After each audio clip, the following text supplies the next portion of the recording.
You're watching CTS, family-friendly television. Hi, and welcome to Rhonda London Live. On the show today, the growth of the internet has been explosive. Unfortunately, so have the opportunities for websites and individuals to amass personal information about you. You may be surprised to learn how your privacy is being compromised online.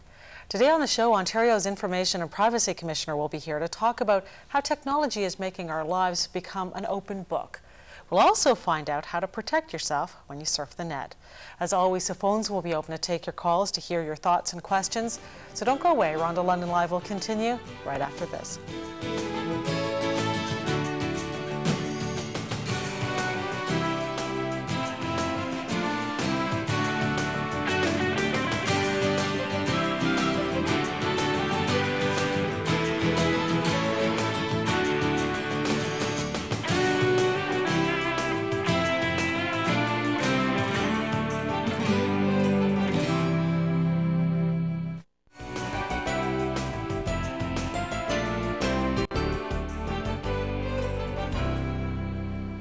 The exponential growth of the internet has brought incredible opportunities for people to access information from all over the world. Unfortunately, it has also made it possible for websites to amass personal information about you. You may be surprised to learn how your privacy is being compromised online, and that can be dangerous. With her thoughts, we're joined in studio by Dr. Cavoukian. She's Ontario's Information and Privacy Commissioner. Thank you so much for joining us today, Anne. It's always a pleasure to be here. You know, I don't think people realize how much of their personal information can be accessed every time they go online. What's happening? Well, the problem is when people go online, they think they're having a private communication. It's just them and the website. There's the screen and they think it's just the two of them. And nothing could be farther from the truth. When you go online, you open yourself up to hundreds, thousands of people potentially.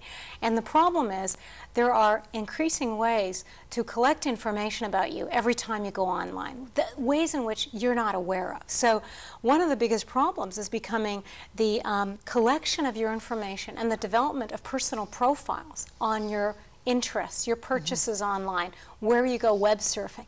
So it's sort of this trail of clickstream data that you leave that is being collected. And this is the biggest threat because people aren't aware of this.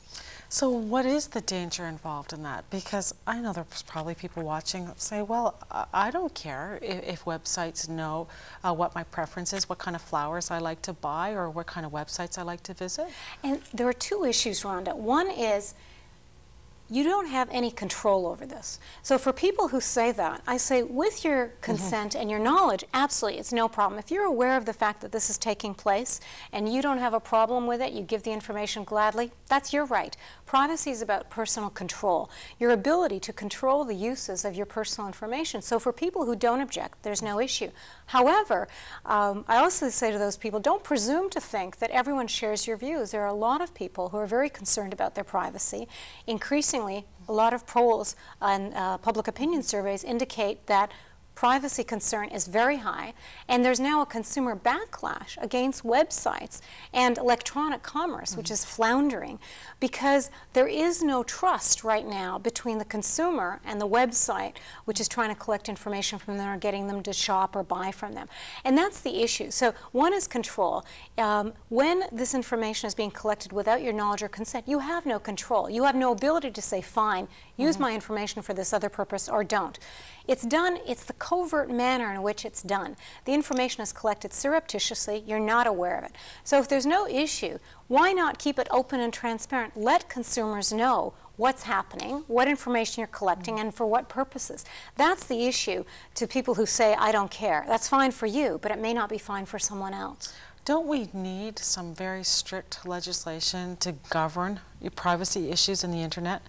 And in fact, we're beginning to get legislation like that. The European Union has strong legislation. Canada enacted what we call C6, Bill C6, the Personal Information Protection and Electronic Documents Act, which is why we still call it C6. Right. In January of this year, January of 2001, it applies to all federally regulated businesses, such as the banks, the telecommunications industry, airlines, transportation, the telcos. So they're all bound by it immediately. And it applies to commercial activity. When they're engaged in commercial activity, they are required by law now to follow a number of rules which promote openness and transparency. It allows the public to know why the information is being collected, how it will be used, and with the exception of the primary use of the collection, their consent has to be obtained. And there are a number of other rules. There are very strong privacy laws. And these will extend to the provinces in 2004 unless the provinces have enacted comparable legislation harmonized to C6.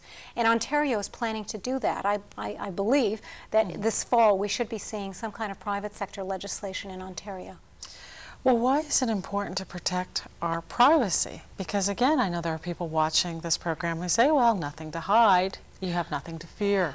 I've heard that before, and I always reverse the question. In a free and democratic society, we don't have to give information to anybody, to the state, to the private sector, to our families. I mean, the whole notion of freedom is that you are the one who are in control of the uses of your personal information. And I keep drawing it back to that because the first thing that is lost in a totalitarian country is privacy, because everyone gets to know everything about you. That's not how it works in a democratic society. And so whenever people say you have nothing to hide, I reverse that and I say, what is it that makes you have the authority to ask me for any information that you choose and expect me to give it? Why should I give you my information relating to my economic status or my family status? The point isn't what is sensitive and what is not, because that varies. To some people, information is sensitive that may not be to others. The point is being in control of who gets to use your information, who has access to it in an authorized way.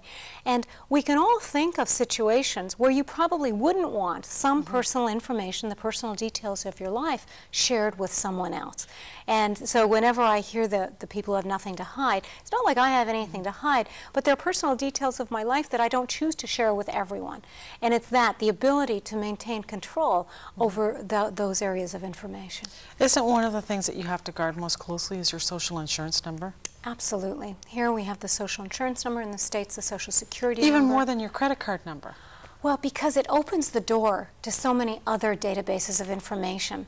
It's been described as the central key, that once you've got your social insurance number, you can get into the financial records, you can get into taxation records. A number of insurance companies use your social insurance number as their unique identifier, their file number on you. So it opens a lot of doors that allow data to be linked in ways that was never contemplated. So it's very important to guard against the release of your social insurance number for purposes for which it was never intended. And what I always say to people, when you're dealing with private sector companies, and I always give the example of when I moved into a new neighborhood, I went to the video rental store to open up a new account, and they asked for my social insurance number. And I said, what do you need that for? Because he didn't realize who they were talking to now. Well, and they said, well, it's our policy. It's on the form. I said, I don't care if it's on the form. Why is it on the form?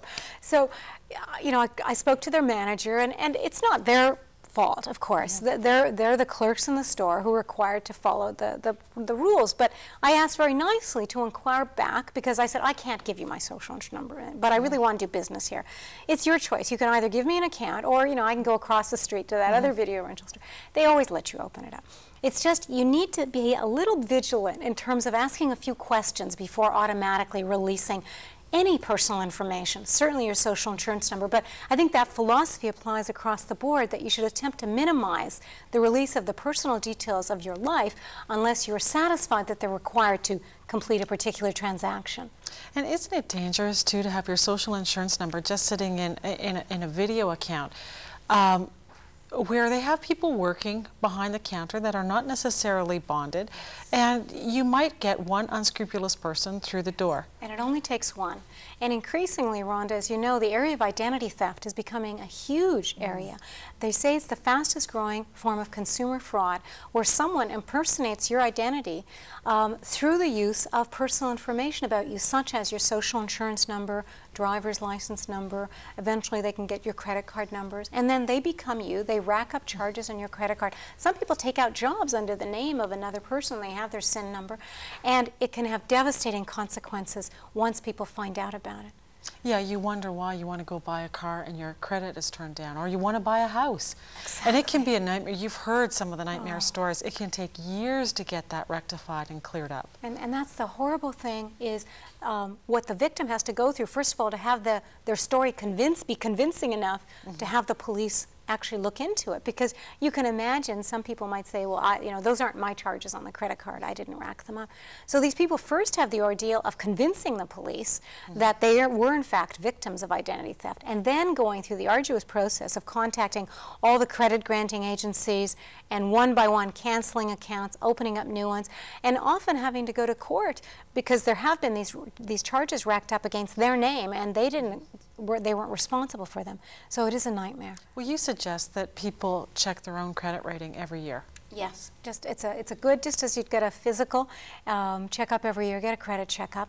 And that just, I think that's, regardless of identity theft issues, it makes the credit bureau certain. It allows you a comfort level that what they have on you is correct. Credit bureaus have no way of knowing if the information that they receive and compile in your file is accurate. You're the only one in the position to do that. So it's always a good idea to do it. And now increasingly credit bureaus are very responsible in terms of identity theft issues. If you think there's any concern about yourself and being a victim of identity theft, you can call them and they'll put what's called a fraud alert on your file, so that if someone attempts to get credit or impersonate you, they phone you first, the real live person. And that adds an added level of security that someone can't just perpetrate you without the original individual being contacted. Okay, we have to take a commercial break, but don't go away. We're going to continue this conversation. Phone lines are open. The number to call, 905-332-3131 or 416-203-0302.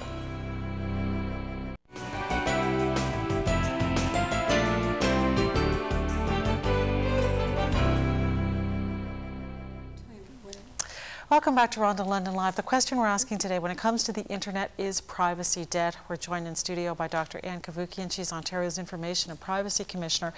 We've been talking today about how your privacy is compromised when you go online in ways that most people may not realize, and it's really frightening. It's frightening to think as an adult of your privacy being compromised, people stealing your identity, ruining your credit, ruining your good credit name. But what about your children? Because if you think privacy is not a dangerous issue, well, what about when your children go online and they have an innocence and they may be sharing information that could get them killed? Yeah, absolutely. The greatest threat is definitely to our children. And I think one of the things parents have to do is, just like you would prepare your kids to be street smart, you have to prepare them to become net smart. And there are ways to do that. So you have to get into a dialogue with them and tell them how important it is not to give out any personal information online. And you have to explain that to them. For kids, the dangers aren't clear.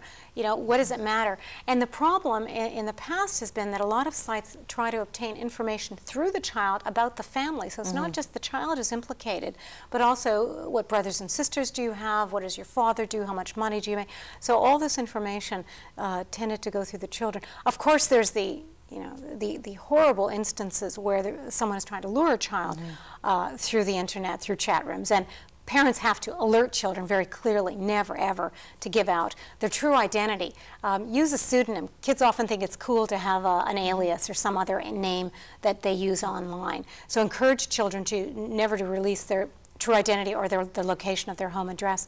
But there are a number of other positive developments, which I just want to tell you about. In the States, there's actual legislation, the Children's Online Privacy Protection Act, which just came into effect last year, which makes it very clear that businesses are precluded from asking any personal information from children under 13 without verifiable consent from the parents. So very strong rules in place.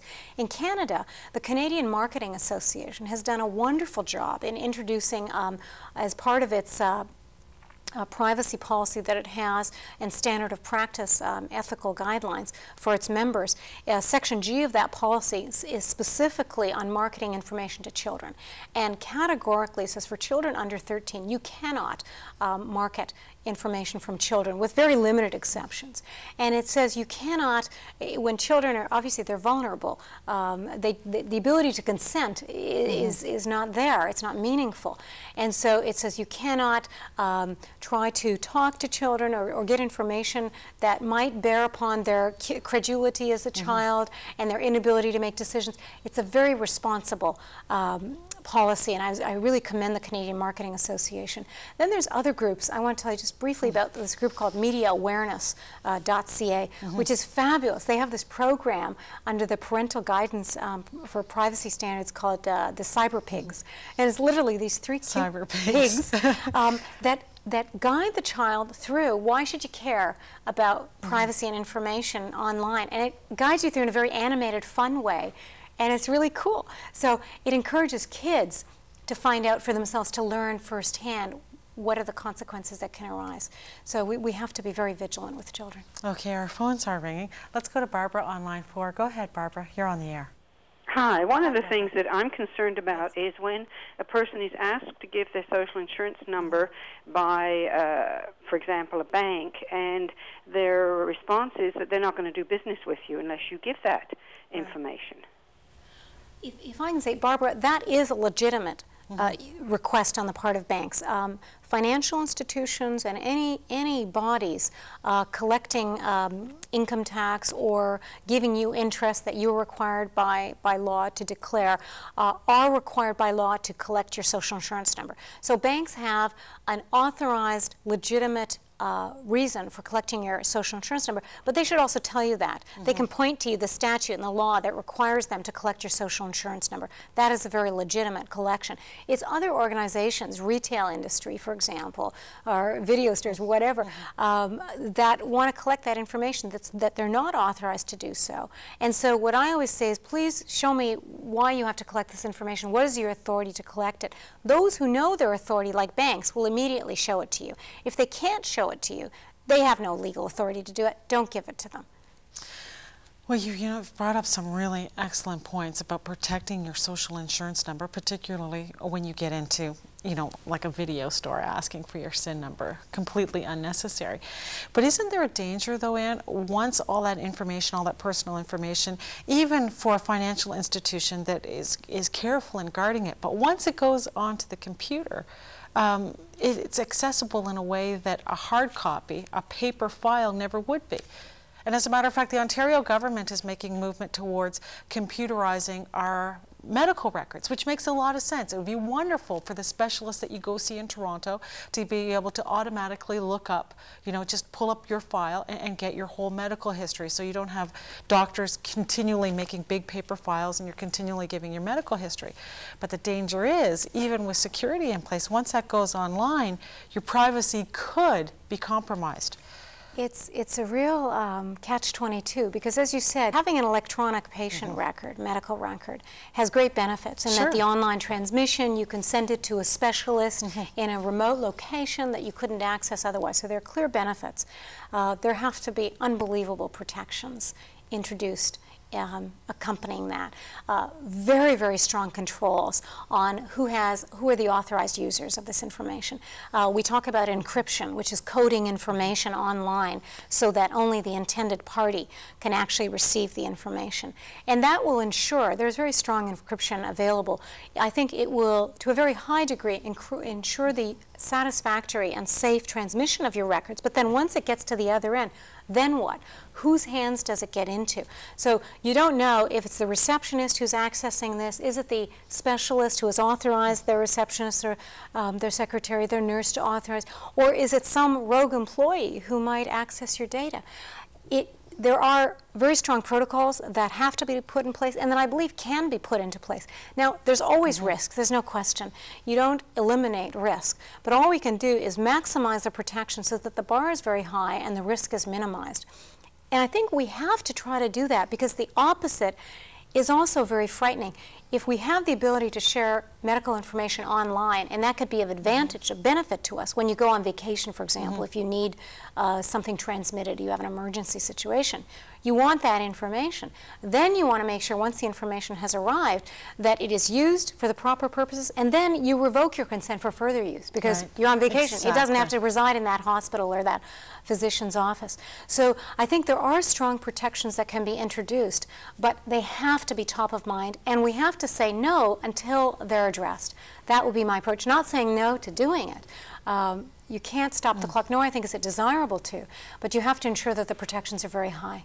Okay, let's go to Carol on line 3. Go ahead, Carol. You're on the air. Good afternoon. The Privacy Commission, has they addressed the ones that have to give out rent geared to income information every year? Now they have to get how much you get, your assets, your liabilities, and everything. Should that not be just coming from one source, Ontario Disability Support Program, because they know the source of your income?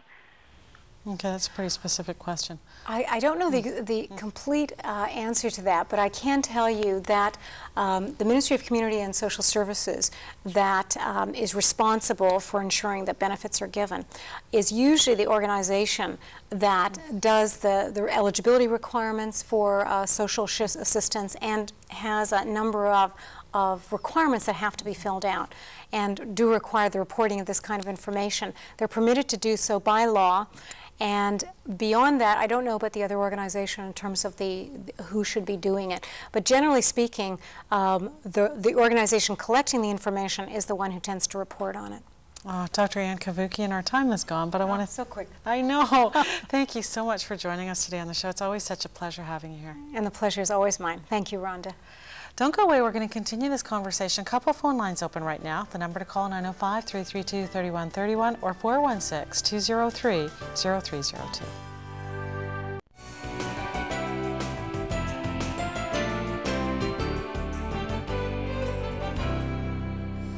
Welcome back to Rhonda London Live. The question we're asking when it comes to the internet, is privacy dead? Joining our conversation, Rick Penton. He's National Toronto Director of the Canadian Information Processing Society. Rick, thank you so much for joining us. You're welcome. Would most people be surprised to learn, I'm talking about the casual surfer, would they be surprised to learn how much of their privacy is being compromised every time they go online?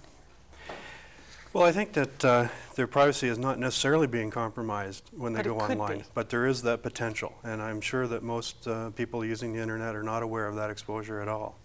Shouldn't there be some sort of legislation or strict guidelines to protect people?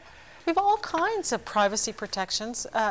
Dr. Cavoukian would probably argue that we need a lot more, but in general society we have all kinds of protections for our personal privacy. Why not online? Well, I think legislation is a good thing to the extent that it can help solve the problem, but one of the biggest problems with the internet is that it's an international organization. It's worldwide, and so there's no single jurisdiction that can pass legislation to control the internet. So for example, if you're dealing with a company which is a .com, you have no idea where in the world that company is domiciled and what laws might govern it. Oh, that's pretty scary. So what happens, though, when your personal information, when you have a website that is amassing that? How can they use that in ways that you might not want them using it? Well, I guess the exposures would be potentially there's someone out there that wants that information for surreptitious purposes. We talked about, I heard Dr. Cavoukian talk about identity theft, which is becoming an increasing problem. So there could be someone that's collecting it specifically for that purpose. But even if it's not specifically being collected for surreptitious purposes, just having that information available in a database, and particularly when it has the potential at some point to be linked with other information, that can present an exposure for someone. So what can people do to protect themselves? Well, you know, in the absence, I would love to see strict government legislation governing the internet. I would love to see that happen. It's not going to happen tomorrow. So in the absence of that, what can people do? And also it would only help you in Canada or in Ontario or wherever your particular jurisdiction of legislation is. I think eventually you're going to have agreements similar to international trade agreements that regulate the internet on a cooperative basis between the various countries. But in the meantime, there is a lot that an ordinary person can do to protect themselves. And I could offer a couple of suggestions. There was an article in Time magazine recently which I think identified 10 or so things that you could do. And that was quite a comprehensive list. If I was to identify a couple that I think would be most important, I would say every machine should have antivirus software installed on it, for sure. It's relatively inexpensive, and it gives you a fair measure of protection right off the bat. Beyond that, I think it's very important for people to, when they're being asked for information, to ask themselves whether it's reasonable for that person to be asking for that information. For example, the social insurance number, I heard that talked about earlier. I can see almost no situation where I would be prepared to give out my social insurance number on the internet. And your date of birth as well is another sensitive piece of information, because that can be used in conjunction with other information to get your credit information, for example. So, so I would say ask, does the person asking for this information have a legitimate need for that information? If you're buying something on the internet, of course they're going to need your credit card number. And actually credit card numbers are very low exposure. They're going to need to know your address if it's going to be shipped to you, for example, but they wouldn't need to know your date of birth, for example. You know, I'm glad that you brought that up, because, you know, it seems pretty innocuous. It seems pretty safe to give people your date of birth. Yes, it does, yeah. But, and how can that be used against you? Like, what can an unscrupulous person do with that? Everything? Well, it's a question of having all this information brought together. On its own, that piece of information is maybe not that important, but if you had the social insurance number and you had the date of birth, or if you have the address and the date of birth, then you can access possibly credit history information from a credit bureau, that sort of thing. Wow, that's pretty scary.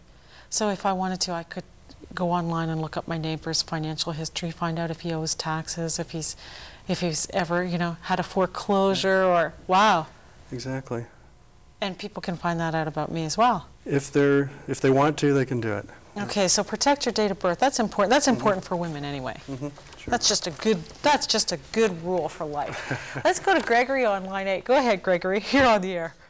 Hello. My main concern is about shopping online. Yes. I don't feel really safe giving my credit card number and my address and all my personal information to someone I can't even see, as opposed to going to the mall and buying something when you could actually see the person, the worker in front of you, and she gives you a valid receipt. And, you know, I don't know if you see my point. It's kind of like I don't feel really safe giving all these pieces of information to kind of someone I can't even see. Yeah, Gregory, you bring up an excellent point. And even if you were to give that kind of information, let's say you wanted to send somebody flowers, you're looking up an address and a phone number, so at least you know exactly where the store is. So there's a degree of safety there that there's not when you go online. But as you've been saying, Rick, I mean, any .com website, they could be located anywhere. You don't know where their domicile is. Well, for sure, and it's important to know who you're dealing with to the extent that that's possible. So if you should be dealing with a company that you know, that is reasonably reputable. You should be reasonably assured that you're talking to the people that you think you're talking about, because if you think you're talking to a company ABC at abc.com and their real web address is abc.net or abc.ca or something like that, they could have a rogue site set up at abc.com. So you should be careful to make sure that you are talking to the actual website that you think you're talking to, and as I said earlier, give them only the information that you think is reasonable that they would want, and beyond that, as far as giving out the actual credit card number is concerned, I think that's the one we worry about the most, but that is really a very small exposure. The banks will cover the expenses, I think, over $50 for any kind of fraud committed with the credit card, so it's not as big as an exposure as you think. I'd be much more concerned personally about giving other information out personally. Do you think that's why e-commerce has been so slow to take off? In part it is, for sure. Yeah, a lot of people are nervous about giving their credit card out over the internet. There's been a lot of warnings, and I think the public has to educate themselves in terms of you know, where the real dangers lie and what they're safe in doing and what they're not so safe in doing. Okay, let's go to Iris on line 7. Go ahead, Iris, you're on the air. Yeah, I just want some answers. Maybe you are able to give me, the gentleman. Sure. I recently has been employed with a company. When I went in to make that application, before I was employed, they demanded my social insurance number. I declined that. But after they hired me, they took, I had to fill in my social insurance number. That's for real. Then I had to present it, and they photocopied it, and I had to give a photo ID, and they photocopied that, and I questioned that. They said, oh, it's just for your record. But still, with all privacy just floating around, why would they want to photocopy my social insurance number? Okay, Iris, thank you so for your phone call. It's my understanding that your employer, that is like the one, you know, entity that has a legitimate right to know your social insurance number, because through it they can look up your work history and find out if you lied on your resume and your... Well, it's not so much that as the fact that the you have to employer register with Revenue Canada to make employer sure has to the withhold government... taxes. Yeah. And the reason for the social insurance number in the first place was to keep track of taxes and social services. And that's really the only reason today that someone would need to ask for it. So a potential employer has a legitimate need to ask you for your social insurance number. They will need that in order to pay you. But I think the caller also mentioned a photograph. Yes. And no, I'm not really an expert in this area, but I believe that's an area that I would be questioning in terms of whether they have a right to ask for a photograph. Yeah, but they know what she looks like. Sure. Yeah. It's no big secret what Iris looks like to her employer. At least I hope it wouldn't be. Right. Anyway, Rick Penton, our time is gone, but thank you so much for joining us. It's been a pleasure talking to you. Thank you. Don't go away. We're going to continue this conversation. Phone line's quite busy, but a few lines are open right now. The number to call, 905-332-3131. We're back with more right after these messages.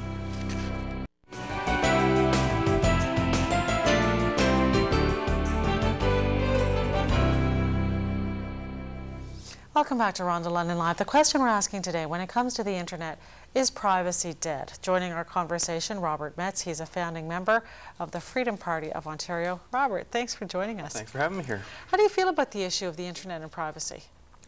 Well, for me, it's a bit of a different issue than the people who are directly involved with the internet, because I have a broader scope in being in a political party. And if I were to compare it to the weather, you know how people say it's not the heat, it's the humidity? Right. Well, I would say it's not the internet, it's the government. And that the greatest threat that we have to our privacy is government. And you know, this is not a peculiar phenomenon dealing strictly with the internet. We are all forced to fill out tax returns on a regular basis. Census Canada comes around and asks some incredibly private questions that, again, this time I refuse to fill out again. And can't you get in big trouble for that? You can. So you're going on national television and saying that you refuse to fill out your census form? I did it here on this show before. and personally, there's a lot of people who have been protesting that invasion of privacy. You could even tell by the government ads running for the census that we're running well into June, after the census was due on May 15th, that obviously a lot of people are not complying. And quite frankly, a lot of the questions that were asked about me on the census, I didn't even have the answers to. I would have had to do some calculations and figuring out myself. So as far as the internet itself goes, there are all sorts of means you can do to protect yourself. But as with your own private life, you have to take those actions and ensure your own privacy.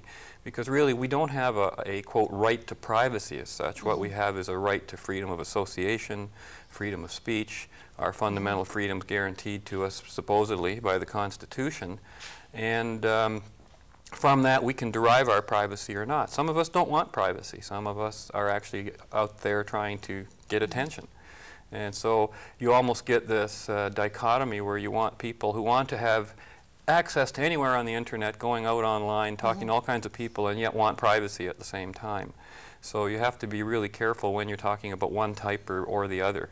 But for me, it's the government that I think we have to worry about, and it's their information that they collect that's most sensitive and that can harm you the most. How much information should the government be entitled to have about Robert Metz or Rhonda London? Well, I heard both of your previous guests mention that, for example, employers and banks had a legal and legitimate right. I would say legal, yes; legitimate, no. I don't think it. You know, sure, it is the law, but let's just say I disagree with the law as it stands right now. I don't think that employers and banks, in particular, should be collecting certain personal information unless it pertains to the service that they offer or the trade that they're offering you. Other than that, it should be up to you whether or not you give that information. Well, but shouldn't governments, though? I mean, doesn't the government at least have a right to know a lot of, I mean, perhaps not what kind of cereal you eat, if you eat Corn Flakes or Fruit Loops in the morning, but doesn't the government have a right to know, you know, about your credit history, where you live, where you're working, your medical history? Why would they need that information? I can't think of a reason. Government benefits, such as they are, accrue to all citizens and are not conditional based on certain things. So I have to ask myself, why does the government want that information? I'm concerned that the government itself is building a huge database that's going to cross-reference all the various little pieces of information that can build an identity. And then they can get an idea of who is out there and who's voting which way and who supports, you know, what. Governments, of course, collect information for different purposes. I'm less concerned with a commercial interest collecting information about me because A, I know I can give it to them voluntarily and I won't go to jail if I don't. And B, for example, I buy a lot of computer things or computer-related things. So I don't mind leaving my name and address with the company that I buy most of my things from because they'll let me know about future products that are coming up before I might find out otherwise. And that's a benefit to me, so that's the price I pay. It's like, do I want this benefit? If I want that benefit, I have to give up a certain bit of my privacy as part of the price. I'm sure you've heard of people who get subscriptions to certain magazines and the next thing they know they're inundated with junk mail. Yes. And that's in the snail mail category, never mind on the internet. So, you know, it's the same things happening on the internet that's happening in the rest of our lives. It's really not that different except for the technology. But what about the information, though, that you're inadvertently giving to private companies when you go online? That can be an issue. I'm talking about cookies, you know, like we're actually being tracked, you know, what sites you visit, and you may not even know it. That's true. As a matter of fact, I know that our site, the Freedom Party of Ontario, puts out a lot of cookies.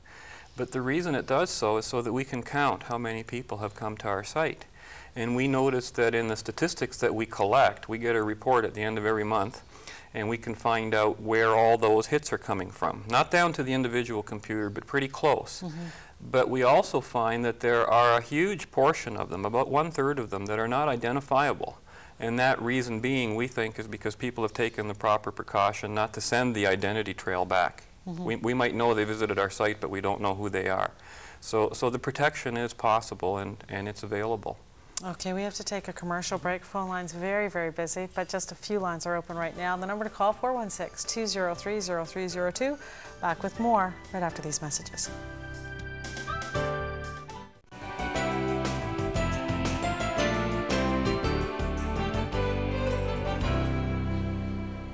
Welcome back to Rhonda London Live. Phone lines are open. The question we're asking when it comes to the internet, is privacy dead? The number to call, 905-332-3131 or 416-203-0302.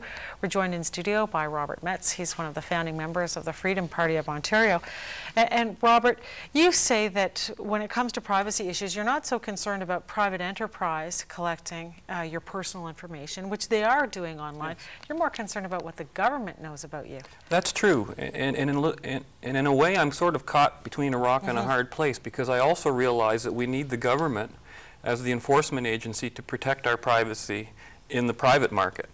And so that's why I'm more concerned about the proper legislation being in place. It's nice for the government to say that private companies can't collect this information, but it's a little hypocritical to turn right around and collect even more personal information for their databases. It gets to be a little suspicious. Yeah, very suspicious. Yeah. Let's go to Shina on line 7. Go ahead, you're on the air. Hello? Hi, go ahead, you're on the air. I have a question. When the companies put their product out online, and then you get interested in the product, yes. You give out your credit card number, you give out all the information they need, right? And then when you get the product and you're not happy with it, you try to reach them, and the company is no longer on your website. And they've taken the website, and you try to get hold of them. It says, please refresh. And they've got your IP number as well. So then you go to the public library to make sure that, if you can get into their website again from another IP address, and you can get into it, but once you get to complain about it, it's no longer there. Wow. Please refresh. How do you deal with that? Oh, Shina, thank you so much for your phone call. That's a good question, and that's a very real problem. I would say the same thing about the internet again as in regular business. If you just saw somebody set up shop and all they had was a P.O. box for an address and no street address and no way to get in contact with them and no long-lasting, long-term phone number, you've got to be suspicious. If you go to a website, I would almost say as a standing rule, if they don't have a phone number available for you, you can actually pick up and call. And a mailing address, not just a P.O. box, but a street address of some sort. Those are basic signs that you can find on a website to test if it's legitimate or not. And sometimes it pays just to wait a while, visit a site once or twice, and come back 3 months later, see if they're still there. Do people have to be aware that their privacy is being compromised? Because we are talking about an international entity when we're talking about, that's why it's called the World Wide Web. So it depends what you mean by privacy. Like, there's certain levels of privacy. I usually assume that any connection you make online, if somebody really wanted to follow the connection, they could, but they'd have to go through a lot of trouble to do that. Every transaction that occurs online, there's some record of it somewhere in a computer. Now, if the only thing that's at your end of the equation is maybe just your IP address and your phone number and a few things about you, and you don't have personal information on your computer, you don't have much to worry about. If you're really concerned about privacy, you can do a lot of simple things that aren't even electronic in nature. Anne suggested some at the beginning. You can use a pseudonym online. You can operate under all sorts of different names for different purposes. You don't have to be dealing online as the real individual you are, which of course presents other problems, like the last caller who obviously reached a site where they weren't really legitimate. Well, Robert, does it trouble you that the Ontario government is making moves to put your personal health information about all Ontario residents to be stored in databases, and it could be exchanged among 1,000? Actually, the estimate is 150,000 quote-unquote authorized personnel would have access to your personal medical information, and this is the Ontario government. Now, they're saying that it's going to be like a military-style system, so that they are putting up checks and balances in place to make sure that, that I couldn't just log on and find out about your medical history. But is it troubling once you go from a hard paper file in your own doctor's office to something that's online? Again, that's a question I can see both sides of. I could say, yeah, it's troubling on the one side because I don't know what the government's going to be doing with it. But on the other side, it could be a very reassuring thing to know that if something happened to me on a healthcare basis, and it wouldn't matter which hospital I was in, they could access my medical records. It might save my life. Now, am I worried about that information? Yes, getting into the wrong hands, but that's the same issue that exists now. And essentially, the information's already in the wrong hands in many ways, being that the government controls so much of the healthcare system. It's in the hands of the government. Let's go to Anita online, too. Go ahead, Anita. You're on the air. Hi, Rhonda. I just have a comment to make. Sure. It's an analogy. I believe that a new world global leader is going to arise, and I'd like to call him technology. And it's what's going to happen is he's going to control all of us, and we're all going to lose our privacy. And in fact, he's already here. Okay, Anita, thank you so much for your phone call. You bring up such an excellent point because, well, she's talking about Bible prophecy in terms, you know, predicting that we're going to see a world later. But talking about the compromise of our privacy, well, the government wants to move. We're talking about the plans to put health records on file, computerize them, but also for Ontario residents to have a smart card. So it's sort of like a one-shot card. Your gun license could be, your hunting license could be on it, your driver's license could be on it, your medical records could be on it, and you'd carry the smart card with you and all your personal information would be amassed on a single card. Again, that could be a benefit or it could be a terrible threat in the wrong hands. It depends always on the policies of our government. You see the government is the wrong hands. In many ways. One of the reasons they want us to fill the census out, for example, or provide them with information is so that they can check the asset base of the country and see how much there is to tax out there that maybe they haven't been getting yet. I mean, government is a necessary institution in society. We need it to protect our privacy, but at the same time, it can become the greater violator of our privacy. If governments were in place, and explicitly so, to protect those rights that are in the Constitution, our freedom of association, our right to property, by the way, which isn't in there, I don't think we'd have to worry about a lot of these things. Most legislation is recursive in nature. I mean, don't make the same mistake online as people make in real life, like, for example, that we have police protection. We don't. We can call the police after somebody beat us up or after we've been robbed for recourse through a court system. And that's really all that the law can offer in the long term. They can't really offer you, quote, protection. Just like you do in the real market, if you want protection, you have to buy it. If you want to have absolute protection from violence, you have to hire security guards. And, of course, that's another price. And you lose a lot of other issues of privacy even in doing that. Okay, we have to take a commercial break, but don't go away. We'll be back with more Rhonda London Live right after these messages. Stay tuned.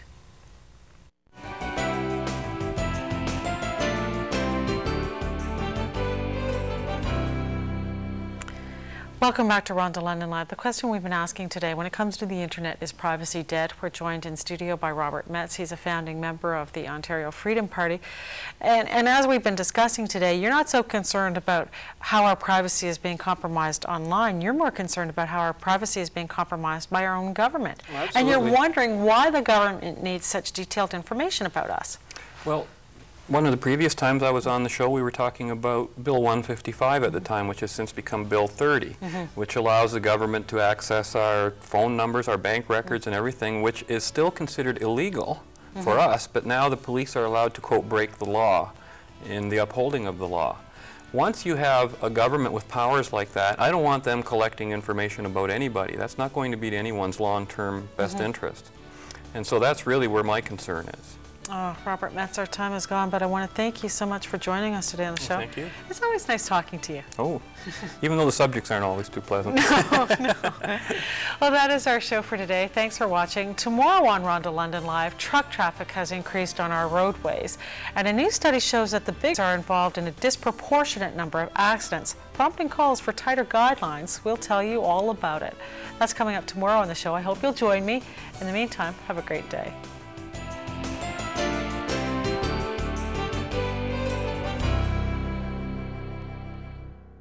You're watching